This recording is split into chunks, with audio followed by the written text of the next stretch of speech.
Hello, नमस्ते, greetings. Study and crack with Vaishnavi Salvi में आपका स्वागत है। इस चैनल पे जो हमारा कोर्स है इंडियन इकोनॉमी, वो बेसिकली हमने यूपीएससी के मेंस सिलेबस जीएस 3 के टॉपिक वाइज हमने स्टार्ट किया है। तो हर वीडियो मेंस के सिलेबस के अकॉर्डिंगली रहेगा।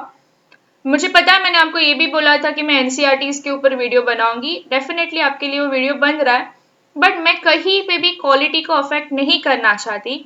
इसके लिए मैंने क्या किया है, फिलहाल के लिए जब तक वो वीडियो नहीं बनता, हर वीडियो के बाद मैं आपको ये बताऊंगी कि इस वीडियो के बाद हम कौन सा 11th स्टैंडर्ड या 12th स्टैंडर्ड के एनसीईआरटी का टॉपिक कवर अप कर सकते हैं। तो देखो, मैं फॉलो भले ही मेंस का सिलेबस कर रही हूँ, बट वहां से मैं ये भी आपको बता रही हूँ कि ये टॉपिक आप कौन से एनसीईआरटी वाले पार्ट से कवर कर रहे हैं। इसका रीजन ये है कि मैं कहीं पे भी नहीं चाहती कि बच्चे ये सोचते बैठे रहे कि एनसीईआरटी का वीडियो आएगा तब तक हम मेंस देख नहीं पाएंगे, हम ये वीडियो समझ नहीं पाएंगे। ऐसी कोई बात नहीं है। जहां पे भी मुझे लग रहा है कि कोई भी टर्म आपको नहीं पता होगा, भले आप सपोज साइंस बैकग्राउंड से हो या आपने इकोनॉमिक्स नहीं पढ़ी, तो उस टर्म्स, फॉर एग्जांपल अगर जीडीपी टर्म है, फिस्कल टर्म है, ऐसे कोई भी टर्म है, तो उसके लिए मैंने एनसीईआरटी का थियोरी वहां पे ब्लू में अंदर लिखा हुआ है। Plus I have mentioned in this video कि कौन से पेज नंबर से मैंने वो थियोरी पिकअप की है। एज अ रिजल्ट, जब आप ये मेंस के 2 टॉपिक कवर अप कर लेंगे, आपको उसके साथ एनसीईआरटी के 2 11th स्टैंडर्ड के चैप्टर्स भी कवर अप हो जाएंगे। ठीक है, आपके लिए डेफिनेटली आ जाएगा बेसिक वीडियो, बट मुझे किसी भी काम को उसको बहुत फास्ट करके क्वालिटी को खराब नहीं करना। सो बाय द टाइम, तब उस टाइम के लिए मीनवाइल मैंने आपके लिए ये चीजें सोच के रखी है। ठीक है, इस स्लाइड पे हम आएंगे, पर पहले मैं आपको बता देती हूँ आज का टॉपिक किस चीज के ऊपर है। आज का टॉपिक है economic planning and reforms in India. तो अगर आप इस देखोगे ध्यान से, 11th स्टैंडर्ड की जो एनसीईआरटी है, उसका फर्स्ट चैप्टर था Indian economy on the eve of independence, जो हमने ऑलरेडी अपने सेकेंड वीडियो में कवर अप किया है। उसमें मैंने आपको ये बताया कि इंडियन इकोनॉमी ब्रिटिशर्स आने से पहले कैसे थी, ब्रिटिशर्स आने के बाद हमारी इकोनॉमिक सिचुएशन कैसे थी, और जब ब्रिटिशर्स हमको छोड़ के चले गए, that is on the eve of independence, हमारी इकोनॉमिक कंडीशन कैसे थी। तो उसमें हमने देखा कि बेसिकली हम काफी डिपेंडेंट और अंडर डेवलप्ड इकोनॉमी थे। प्लस पार्टीशन ऑफ इंडिया का क्या क्या इम्पैक्ट रहा इकोनॉमी के ऊपर, वो हमने फर्स्ट वीडियो में देख लिया था, जो इस कोर्स का सेकेंड वीडियो था। तो वही वीडियो देखने के बाद आप 11th स्टैंडर्ड का एनसीईआरटी का चैप्टर 1 पढ़ सकते हो। आज का जो अपना वीडियो है वो बेसिकली प्लानिंग के ऊपर है। जीएस 3 मेंस का जो फर्स्ट टॉपिक है Indian economy and issues related to planning, उस प्लानिंग का टॉपिक बेसिकली 5 ईयर प्लान्स और क्या क्या स्कीम्स थे, ये 11th स्टैंडर्ड के chapter 2 Indian economy from 1950 to 1990 में कवर अप किया जाता है। ठीक है, तो आज के वीडियो के बाद प्लीज ये 2 चैप्टर्स को देख लो। आज के वीडियो में हम क्या देखेंगे, देखो, ये मैंने बहुत सारे ऐसे टॉपिक्स आपको लिख के दिए हुए हैं। आज का वीडियो थोड़ा लंबा होने वाला है, रीजन मैंने बहुत ज्यादा सारे नोट्स जितने रिक्वायर्ड थे इस वीडियो में डाल दिए, कि मैं नहीं चाहती कि आपको ये टॉपिक देखने के बाद छोटा सा वीडियो बना के ये टॉपिक देखने के बाद अब और 3-4 बुक्स ज्यादा रेफर करो। I want this one video to be one stop solution. आपको ये टॉपिक पढ़ना है, ये एक पूरा वीडियो देख के आपका हो जाएगा।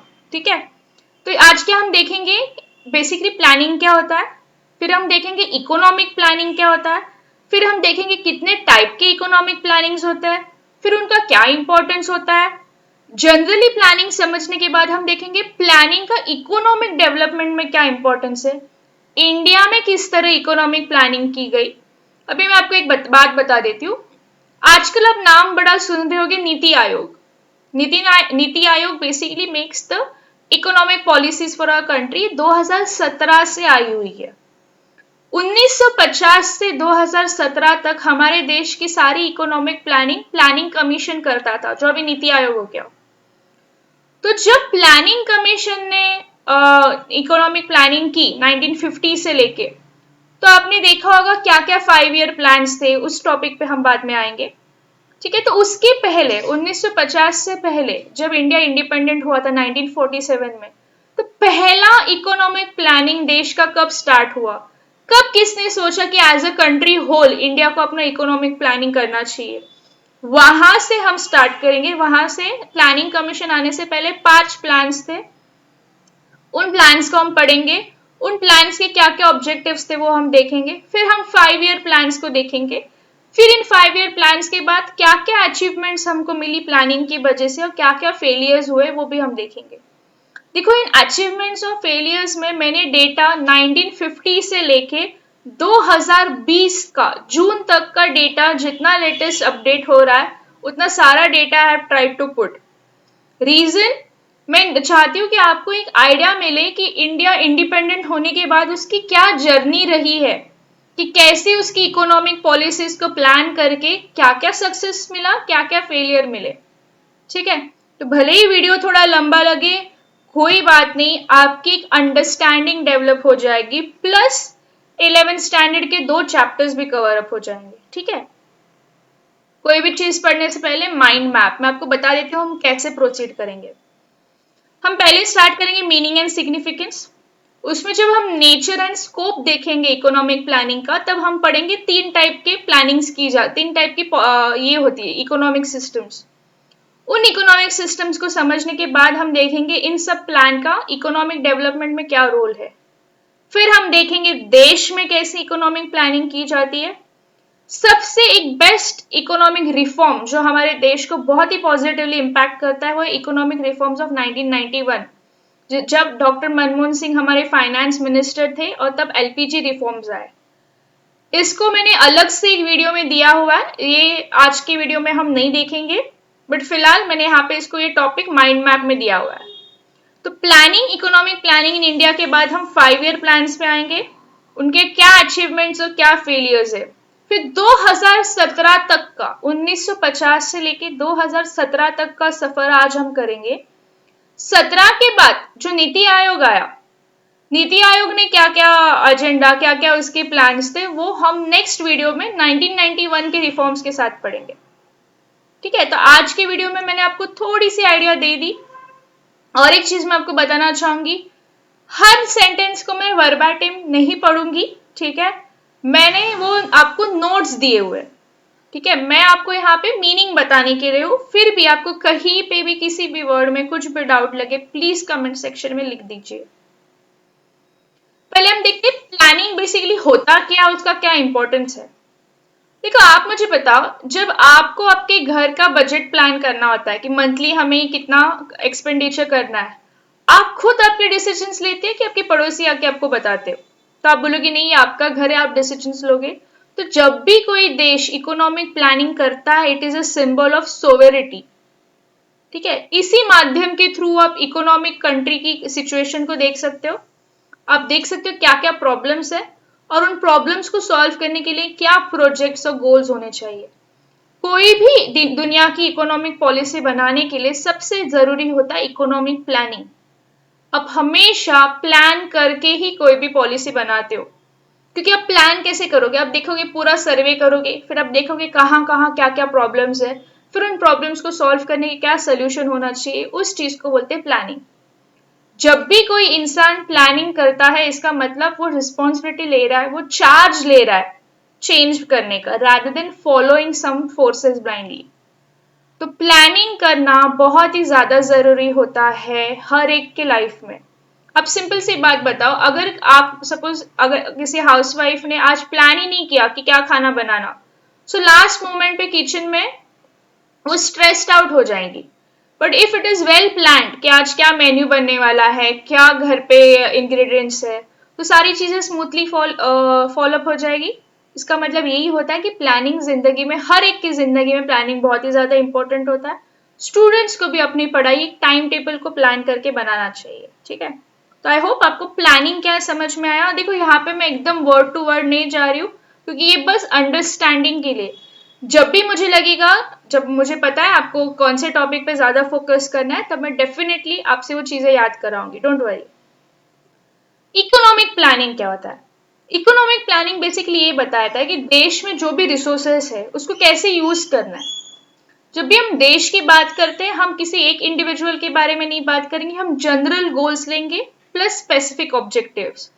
फॉर एग्जाम्पल जनरल गोल्स फिलहाल देश में क्या हो गए कि अच्छा जॉब होना चाहिए, अच्छी हेल्थ होनी चाहिए, फिर अच्छा डेवलपमेंट होना चाहिए, सड़कें बनाने, इंफ्रास्ट्रक्चर डेवलप करना, ये जनरल है, हर साल होता है।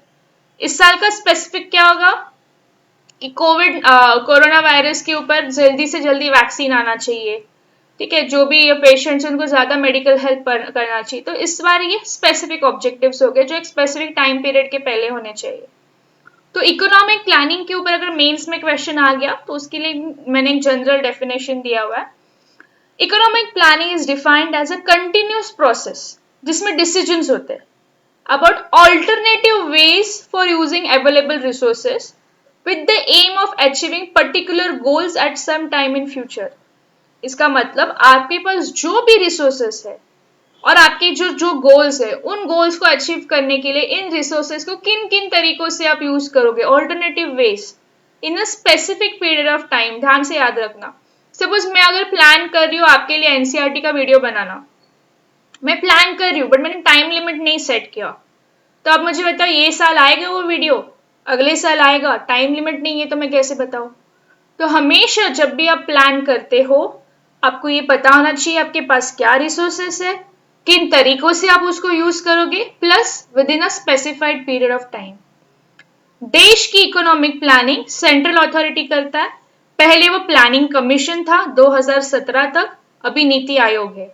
ठीक है, आगे देखते हैं। Nature and scope of planning, दुनिया में कोई भी इकोनॉमिक प्लान आप बना रहे हो, हर इकोनॉमिक प्लान के 4 चीजें होती है। सबसे पहले होता है सर्वे, दूसरा होता है ऑब्जेक्टिव्स, मतलब क्या क्या गोल्स है, तीसरा कंपोनेंट होता है इन ऑब्जेक्टिव्स और गोल्स को पाने का तरीका, मतलब स्ट्रैटेजीज, और फोर्थ वन होता है मैक्रो इकोनॉमिक प्रोजेक्शन। यहाँ पे एक वर्ड आया है मैक्रो इकोनॉमिक प्रोजेक्शन, इसका मीनिंग मैं आपको बता देती हूँ।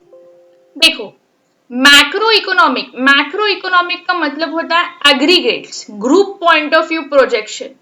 फॉर एग्जाम्पल, जब मैं कोई भी इकोनॉमिक डिसीजन एक इंडिविजुअल के पॉइंट ऑफ व्यू से देखती हूँ या इंडिविजुअल्स के पॉइंट ऑफ व्यू से देखती हूँ तो वो आता है माइक्रो इकोनॉमिक्स के अंदर, एक इंडिविजुअल इंसान, एक इंडिविजुअल फर्म, ठीक है। लेकिन जब मैं इकोनॉमिक्स को ग्रुप पॉइंट ऑफ व्यू से देखती हूँ जहां पे इंटरैक्शन ऑफ इंडिविजुअल्स है, इंटरैक्शन ऑफ ग्रुप्स है, फॉर एग्जाम्पल 2 कंपनीज, एक गांव, एक शहर, एक पूरी कंट्री, उसको बोलते हैं मैक्रो इकोनॉमिक प्रोजेक्शन। तो आप मुझे बताओ, जब आप पूरे देश के लिए इकोनॉमिक प्लानिंग कर रहे हो, आप किसी इंडिविजुअल के पॉइंट ऑफ व्यू से सोचोगे या पूरे ग्रुप के? ऑब्वियसली पूरे ग्रुप के। तो फोर्थ पॉइंट यहाँ पे दिया है मैक्रो इकोनॉमिक प्रोजेक्शन। तो वापस एक बार बताती हूँ, ध्यान से सुनना। किसी भी देश का इकोनॉमिक प्लान या किसी भी चीज का इकोनॉमिक प्लान बनाने के लिए 4 चीजें उस प्लान में होने काफी जरूरी है। सबसे पहले प्लान बनाने के लिए आपको सर्वे करना जरूरी है। दूसरा, सर्वे करने के बाद आपको पता होना चाहिए कि हमारे क्या क्या ऑब्जेक्टिव्स या गोल्स है। तीसरा, उस प्लान में पता होना चाहिए कि उन ऑब्जेक्टिव्स और गोल्स को फुलफिल करने के लिए क्या तरीका होना चाहिए और उसका क्या इंपैक्ट लोगों पे आएगा, वो आपको मैक्रो इकोनॉमिक प्रोजेक्शन बताएगा। ठीक है, अभी यहाँ पे मैंने ब्लू में एक लाइन दी हुई है, इट इज प्रैक्टिस्ड अलाइक, मतलब इकोनॉमिक प्लान बनाने का तरीका सेम है, practised alike in a capitalist, socialist and mixed economies. मतलब किसी भी इकोनॉमी में देख लो, ये कैपिटलिस्ट, सोशलिस्ट और मिक्स्ड क्या होता है मैं आपको अभी बताऊंगी, बट ये लाइन समझने की कोशिश करो कि इकोनॉमिक प्लान बनाने का तरीका, चाहे वो कंट्री कैपिटलिस्ट कंट्री हो, सोशलिस्ट कंट्री हो, मिक्स्ड इकोनॉमी की कंट्री हो, वहां पे तरीका सेम है बट रोल अलग अलग है। तो क्या है इस लाइन का मीनिंग, वापस देखेंगे, उसके पहले मैं आपको कैपिटलिस्ट, सोशलिस्ट और मिक्स्ड इकोनॉमी के वर्ड्स बताती हूँ। ठीक है, so nature and scope of economic planning में हम तीनों टर्म्स देखेंगे। पहले कैपिटलिस्ट इकोनॉमी, सोशलिस्ट इकोनॉमी और मिक्स्ड इकोनॉमी क्या होती है। देखो, अगर किसी कंट्री में इकोनॉमिक प्लानिंग मार्केट फोर्सेस द्वारा की जाती है, मतलब प्राइवेट इंडिविजुअल्स द्वारा इकोनॉमिक प्लानिंग की जाएगी, तो उस कंट्री की इकोनॉमिक, उस कंट्री को बोलते हैं कैपिटलिस्ट इकोनॉमिक कंट्री। ठीक है, यहाँ पे स्टेट ओनली इश्यूज गाइडलाइंस, सिर्फ गाइडलाइंस बताते हैं, बाकी पूरे मार्केट फोर्सेस डिसाइड करेंगे क्या एक्शन लेना है। इसका एग्जांपल मैं आपको देती हूँ, आप कंट्री देख लो, यूएसए, जापान, जर्मनी, ठीक है, ये सारी जो कंट्रीज है ये कैपिटलिस्ट इकोनॉमी फॉलो करती है। सोशलिस्ट इकोनॉमी अगर हम देखने जाए, यहाँ पे प्लानिंग पूरी की पूरी गवर्नमेंट द्वारा की जाती है। तो जब गवर्नमेंट डिसाइड करती है, फॉर एग्जाम्पल अगर आप चाइना चले जाओ, चाइना में कोई भी आप कंपनी देख लो, होटल देख लो, कोई भी बिजनेस देख लो, वो इनडायरेक्टली गवर्नमेंट द्वारा ओन्ड है। तो basically government interferes in each and every sector of the society. इसके लिए बोलते हैं, इस टाइप ऑफ इकोनॉमी को टोटलिटेरियन नेचर के द्वारा भी बोला जाता है। दूसरा एक एग्जांपल देती हूँ रशिया का। ठीक है, वहां पे भी सारे इकोनॉमिक डिसीजंस गवर्नमेंट द्वारा किए जाते हैं। तो एक है कैपिटलिस्ट इकोनॉमी, दूसरी है सोशलिस्ट इकोनॉमी। कैपिटलिस्ट में प्राइवेट इंडिविजुअल्स है, सोशलिस्ट में गवर्नमेंट है। अभी आते हैं मिक्स्ड इकोनॉमी में। आप ही मुझे बता दो मिक्स्ड इकोनॉमी क्या होगा। बराबर, मिक्स्ड इकोनॉमी एक ऐसी इकोनॉमी है जहां पे दोनों government as well as private individuals, government as well as market forces play a role. Example दे देती हूँ, इंडिया का एग्जाम्पल ले लो। अगर आप देखोगे इंडिया में टेलीकॉम इंडस्ट्री ले लो, BSNL, MTNL, ये जो कंपनीज है किसके द्वारा ओन है? गवर्नमेंट द्वारा। ठीक है, सिमिलरली टेलीकॉम इंडस्ट्री में आपको वोडाफोन, जियो, एयरटेल ऐसे कंपनीज भी दिख जाएंगी। तो किसी भी सेक्टर में जहां पे दोनों प्राइवेट और गवर्नमेंट दोनों इकोनॉमिक प्लानिंग के लिए इन्वॉल्व होते हैं, ऐसे टाइप ऑफ इकोनॉमी को मिक्स्ड इकोनॉमी बोला जाता है। फिर मैं आपको बता देती हूँ, पहले ऐसे 3 इकोनॉमिक सेक्टर्स थे हमारे कंट्री में जहां पे प्राइवेट इंडिविजुअल्स का कोई रोल नहीं था। एक है डिफेंस, दूसरा था research in atomic research centre, nuclear bomb बनाना, वहां पे प्राइवेट इंडिविजुअल्स को अलाउड नहीं था, और तीसरा था स्पेस। लेकिन 25 जून 2020 ऑनवर्ड्स मोदी जी ने ये बोला है कि मतलब अभी कि प्राइवेट इंडिविजुअल्स और private players are invited to participate economically in space research. तो पहले ऐसे 3 सेक्टर्स होते थे कि space, atomic research centre plus defence, जहां पे प्राइवेट प्लेयर्स इकोनॉमिक प्लानिंग में पार्टिसिपेट नहीं कर पाते थे, पर अभी it's only 2, defence and atomic research centre. तो वापस एक बार रिवाइज कर देती हूँ, ध्यान से सुनना। कैपिटलिस्ट इकोनॉमी में इकोनॉमिक डिसीजंस मार्केट लेता है, सोशलिस्ट इकोनॉमी में इकोनॉमिक डिसीजंस गवर्नमेंट लेता है, मिक्स्ड इकोनॉमी में दोनों डिसीजंस दोनों गवर्नमेंट और मार्केट लेगा। एग्जाम्पल ऑफ कैपिटलिस्ट इकोनॉमी आप ले सकते हो USA, Japan, Germany. Socialist economy का एग्जाम्पल आप ले सकते हो चाइना, रशिया। मिक्स्ड इकोनॉमी का एग्जाम्पल आप लिख सकते हो इंडिया, स्वीडन एंड यूके। अभी वापस वो पहले की लाइन पढ़ते हैं, ठीक है।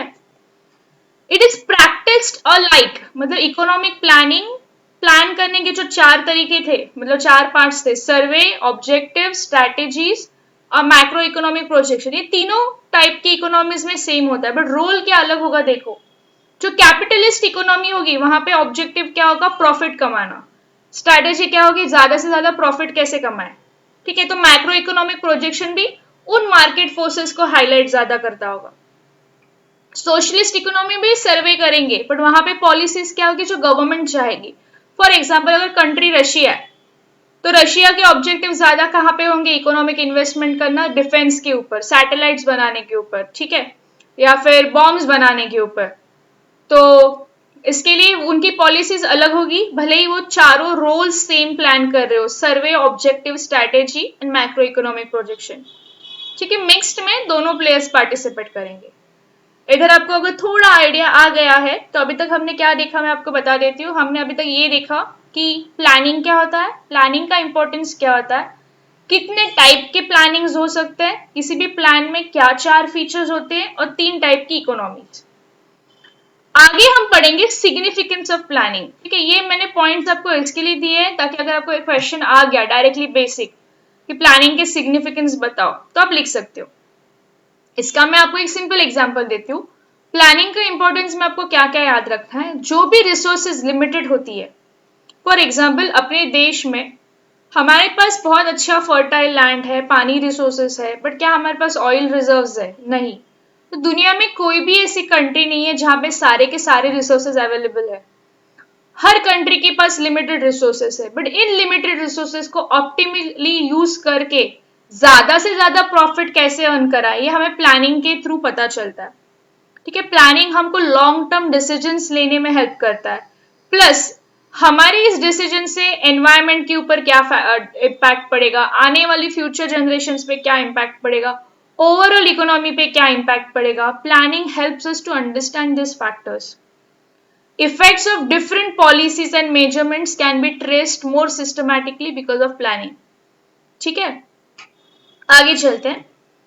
प्लानिंग का इकोनॉमिक डेवलपमेंट में क्या रोल होता है? चलो मैं आपको यहाँ पे और एक क्वेश्चन पूछ देती हूँ जिससे आपको ये थियरी समझ में आएगी।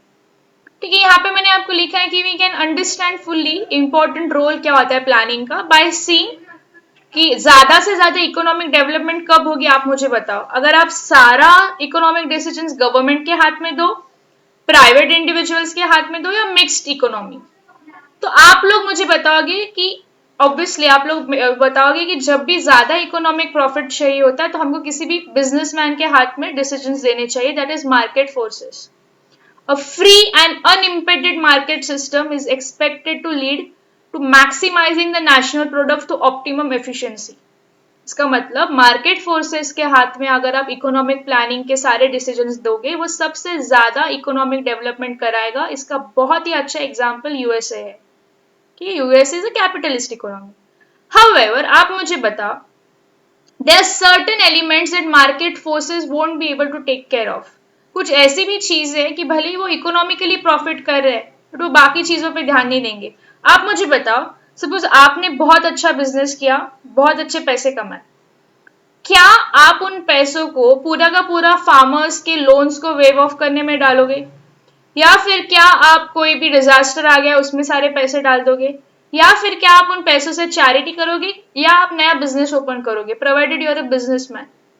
अगर आप बिजनेसमैन होगे तो आपका सबसे बड़ा ऑब्जेक्टिव होगा प्रॉफिट, तो आप बाकी चीजों को अनदेखा करोगे। तो यही यहाँ पे बोला गया है कि there are certain elements and market forces won't be able to take care of.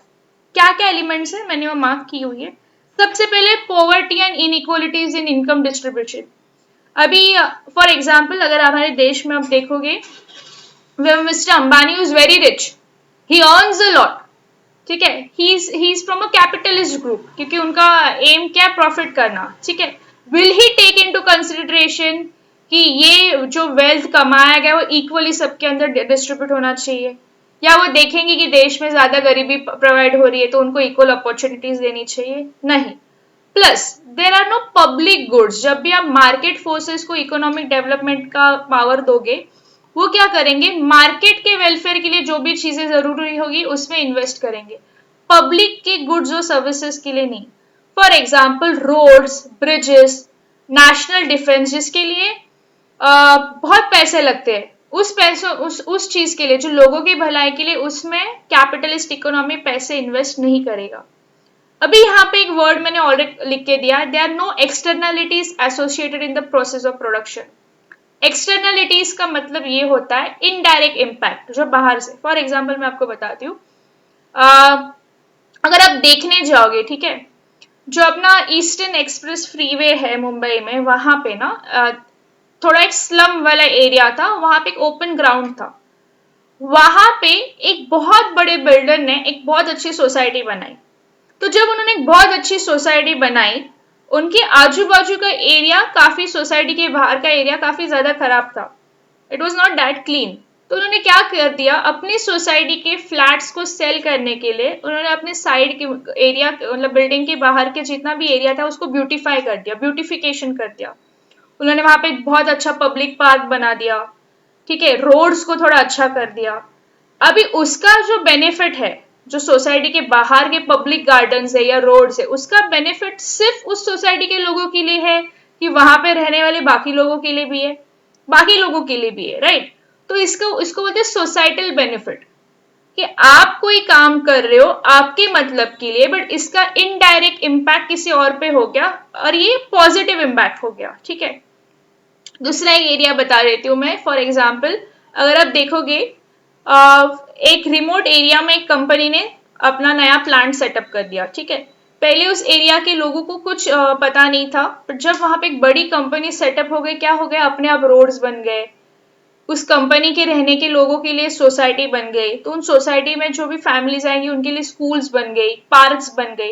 As a result वहां के लोकल लोगों को भी बेनिफिट हो गया। तो ये वापस हो गया पॉजिटिव एक्सटर्नलिटी। इसका मतलब मार्केट इकोनॉमी अपना बेनिफिट, मतलब इकोनॉमी अपना बेनिफिट के लिए काम कर रहा है, पर लोगों की भलाई में इम्पैक्ट हो रहा है।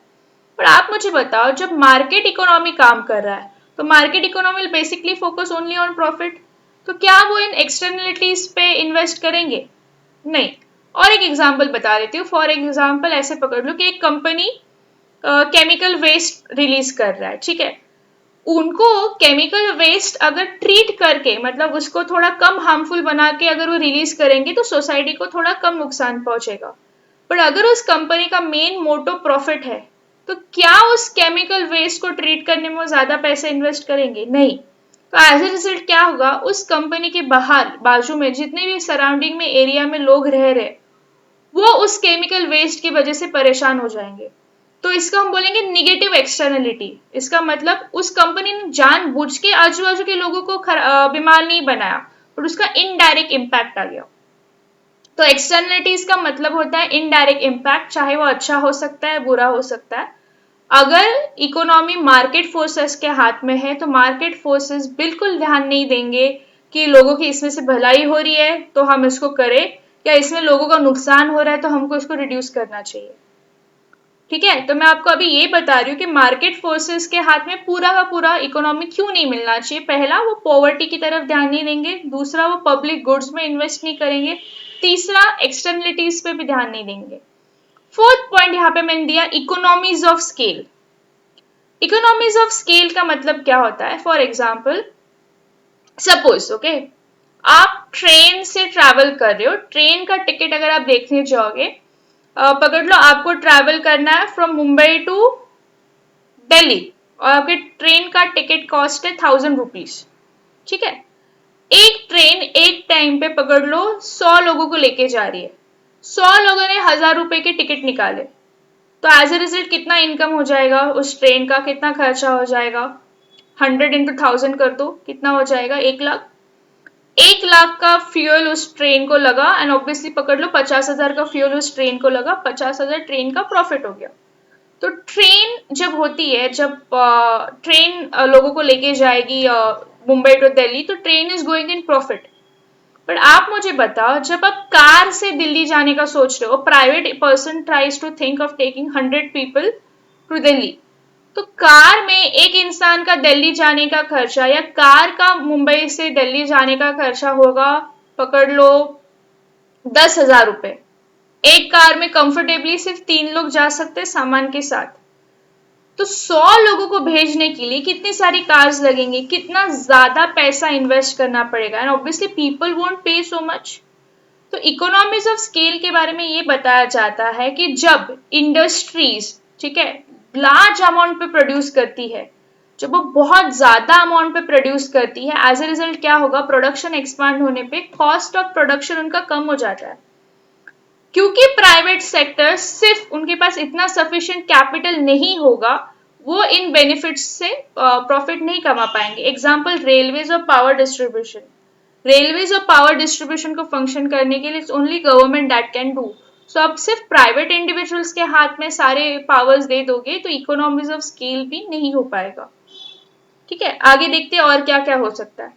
Given the many drawbacks of complete free market economy, there is a need, ठीक है, अब पूरी की पूरी फ्री मार्केट नहीं रख सकते, इसमें यहाँ पे एक नीड है कि रैशनल, कंसिस्टेंट और कोऑर्डिनेटेड इकोनॉमिक पॉलिसी के लिए, जो प्लानिंग के थ्रू आता है।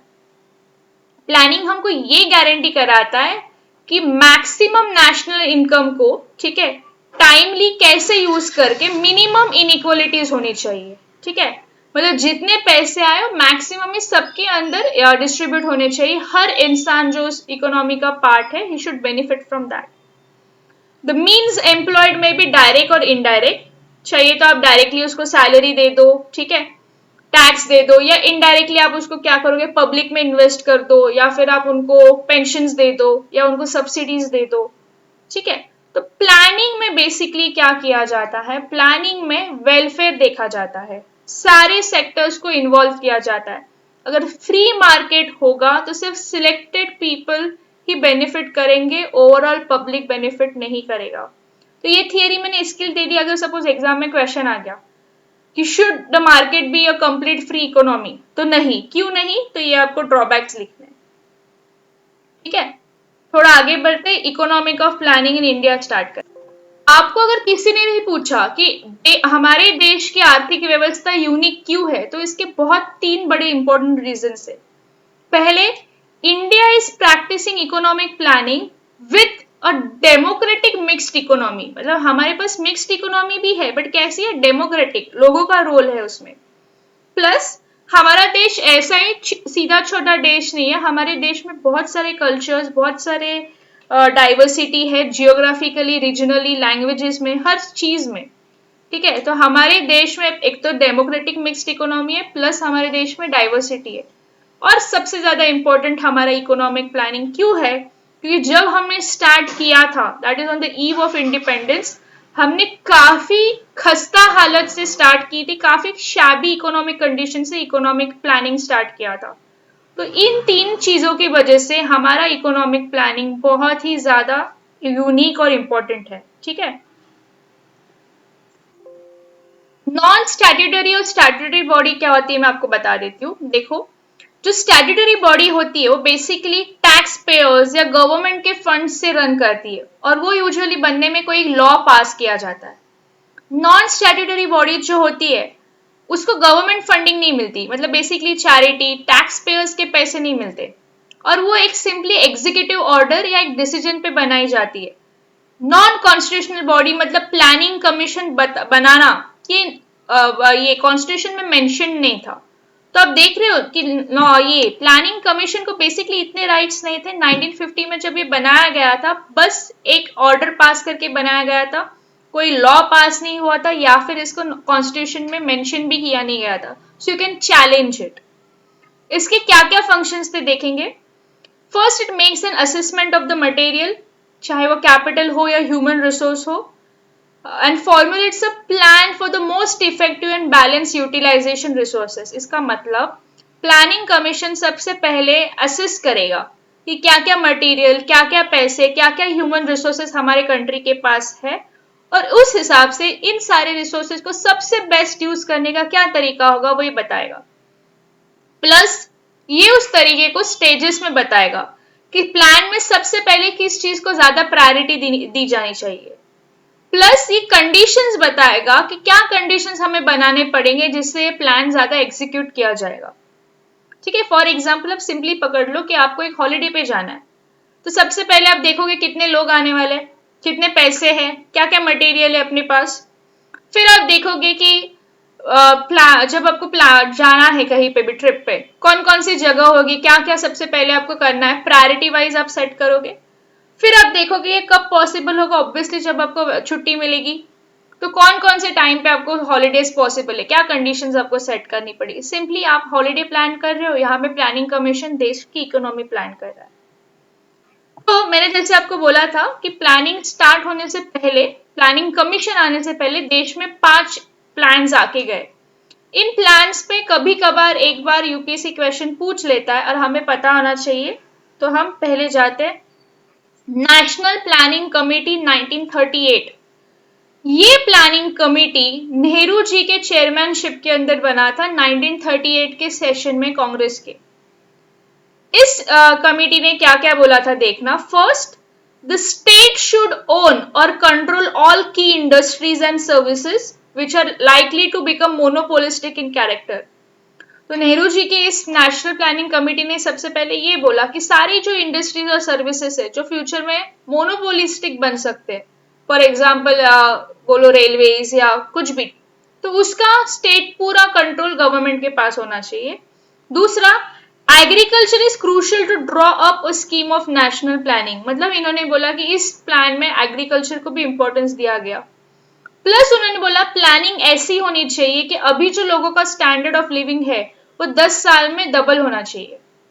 तो अगर सपोज मिनिमम आजकल अगर आप देखने जाओ minimum salary of 30,000 is required, 10 साल में लोगों के पास 60,000 रुपीज होंगे उस हिसाब से।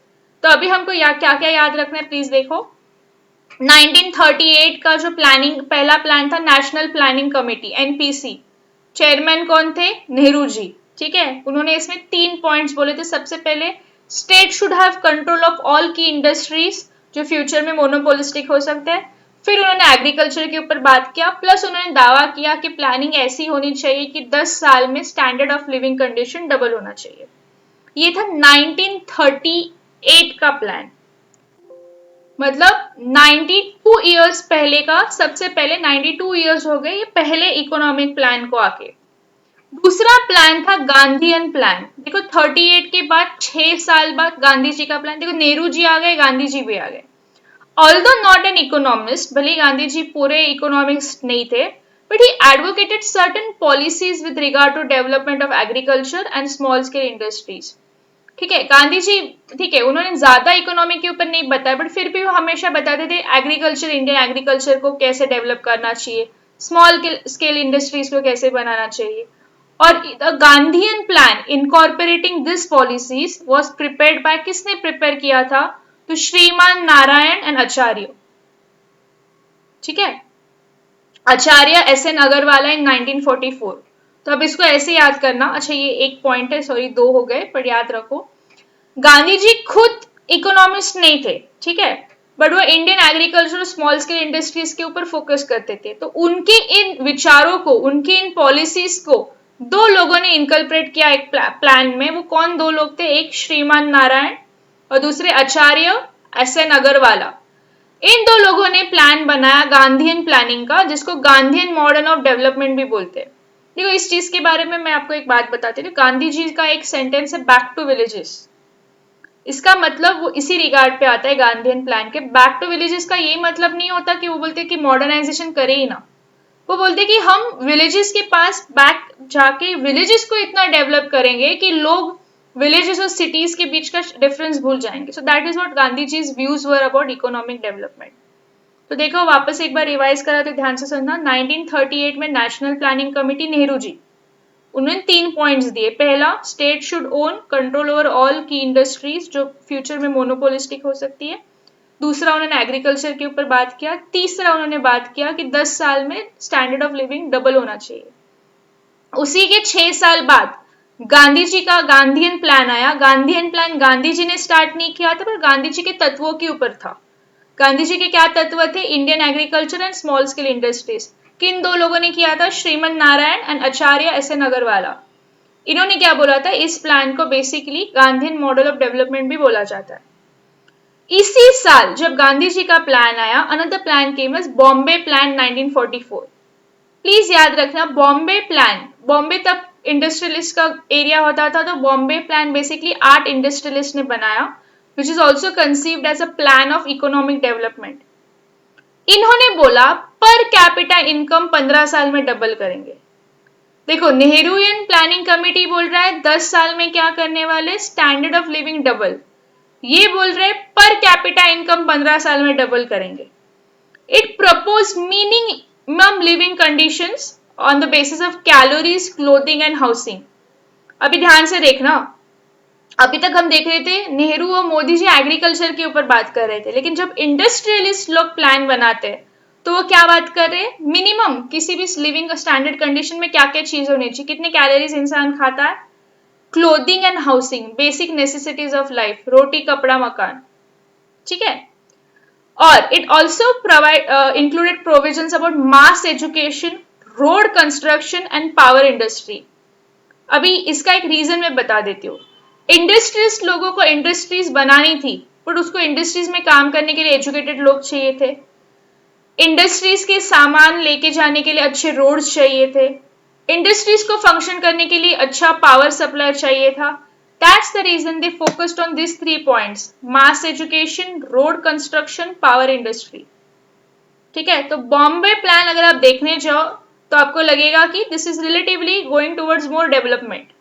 ठीक है, तो बॉम्बे प्लान ने क्या क्या बोला प्लीज याद रखना।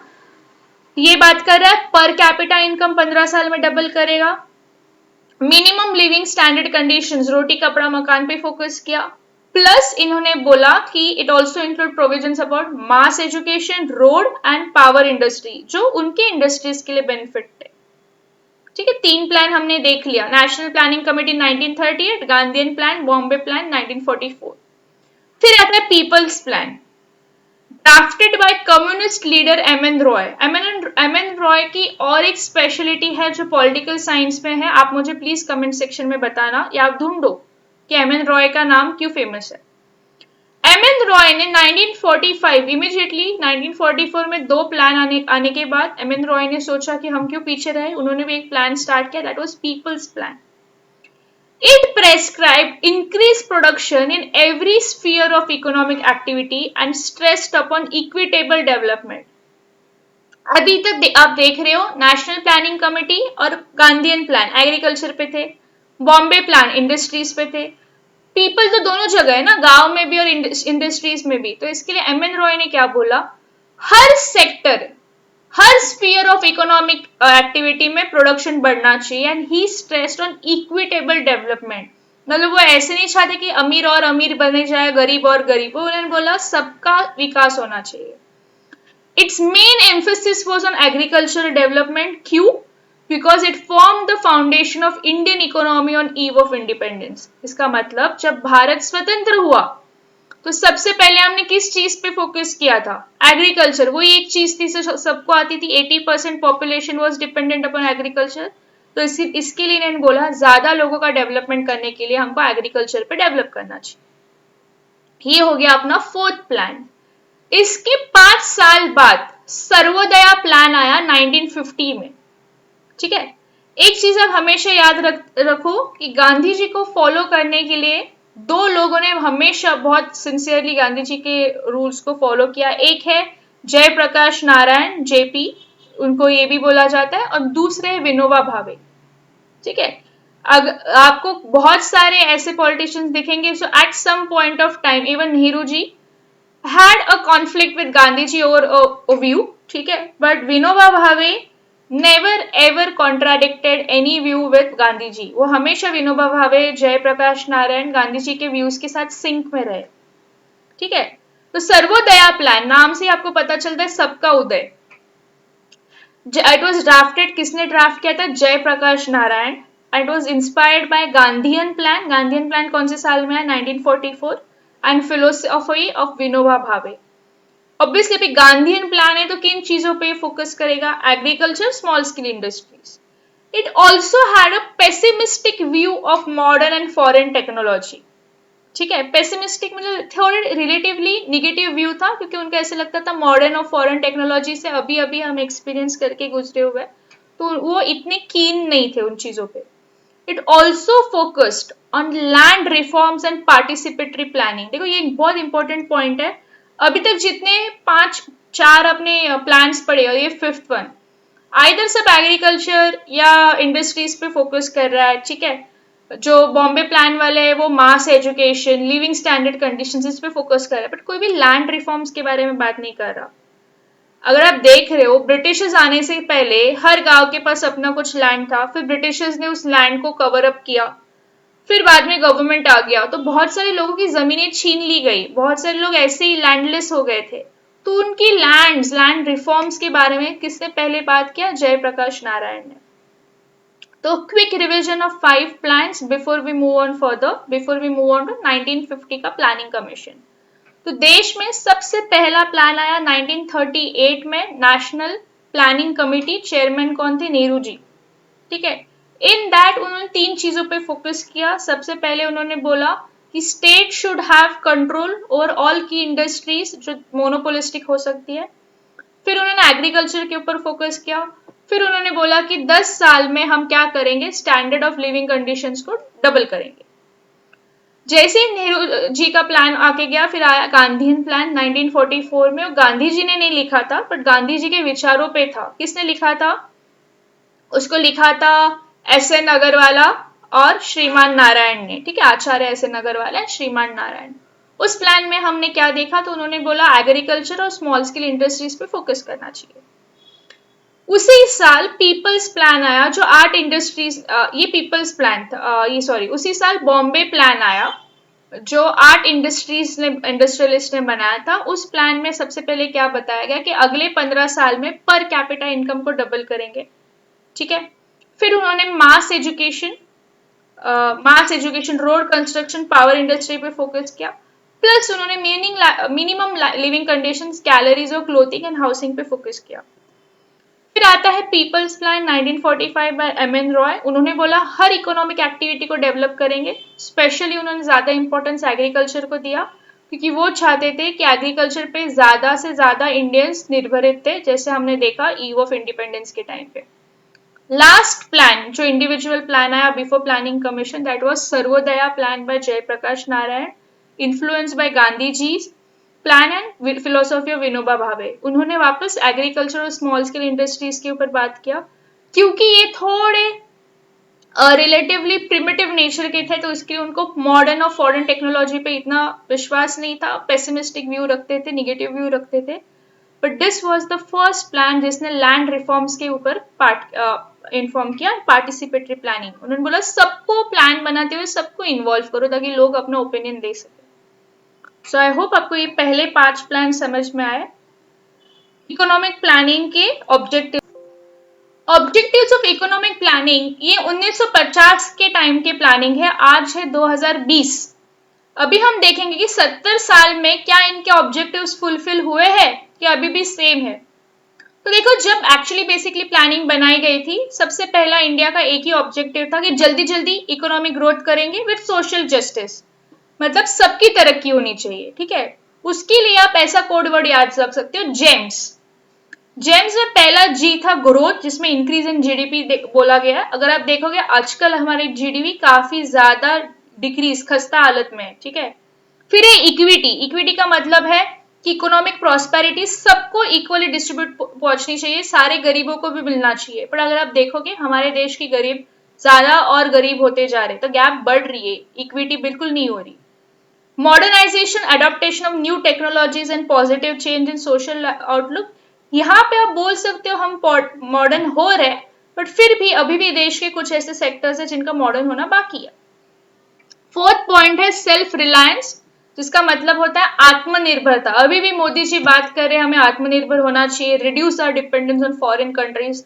तो ये तो नई बात नहीं है, ये तो 1950 से लोग बोल रहे हैं। तो आप देख रहे हो 4 ऑब्जेक्टिव्स थे जेम्स, जिसमें से मुझे ऐसे लगता है कि अभी तक हम सिर्फ मॉडर्नाइजेशन में थोड़ी हद तक कुछ बोल सकते, बाकी हमको थोड़ा और काम करना बाकी है, ठीक है। Early plans laid emphasis on the following. बाकी के नीचे के क्या पॉइंट्स पे उन्होंने फोकस किया? सबसे पहले उन्होंने सोचा हम नेशनल इनकम को बढ़ाएंगे, देश की आर्थिक व्यवस्था को बढ़ाएंगे। Adopting measures to alleviate bottlenecks in the 3 high priority areas, agriculture production, manufacturing capacity and balance of. देखो, बॉटलनेक का मतलब होता है something that slows down the progress. तो इन्होंने सबसे पहले क्या बोला, हम नेशनल इनकम बढ़ाएंगे और जो हमारा प्रोग्रेस स्लो डाउन करने वाली चीजें उनको हम हटाएंगे 3 एरियाज में से, एग्रीकल्चर, मैन्युफैक्चरिंग और बैलेंस ऑफ पेमेंट्स। अगर आप देखोगे जब आपका ये इकोनॉमिक कोर्स पूरा खत्म हो जाएगा, आप देखोगे अभी भी हमारा प्रोडक्शन थोड़ा कम है जितना हम इनपुट डाल रहे हैं। अभी भी हम made in India, make in India, अभी हम उस पर फोकस कर रहे हैं, मतलब हमारा मैन्युफैक्चरिंग कैपेसिटी भी हम पूरा यूज नहीं कर रहे। प्लस हमारे पेमेंट्स बिल्कुल बैलेंस में नहीं है, हम ज्यादा इंपोर्ट कर रहे रैदर देन एक्सपोर्ट, ठीक है। तो हम ज्यादा डेफिसिट में है। तो क्या क्या ये चीजें हैं, ये प्लान देख रहे हो आप 1950 से किया गया है। तो क्या ऐसी चीजें थी जो, क्या चेंजेस थे अभी तक वो फुलफिल नहीं हुए, हम देखेंगे। While the broad objectives of planning remained the same, relative emphasis and priorities underwent a change. क्या change हुआ हम देखेंगे। Removal of poverty was accorded a high priority in the first 5-year plan. ठीक है, पहले 5-year plan, जब 5-year plan start हुआ 1950 में, तो सबसे पहले उन्होंने बोला था गरीबी को हम हटाएंगे। उसके बाद और 4 5-year plans आके गए। 6th 5-year plan में फॉर द फर्स्ट टाइम हमने मॉडर्नाइजेशन वर्ड को मेंशन किया गया। हम 5-year plans को डिटेल में पढ़ेंगे, बट ये मैंने थोड़े हाइलाइट्स निकाल के रखे। Subsequently, 2 other major objectives were added. पहला maximizing the uses of resources और दूसरा price competitiveness, ठीक है।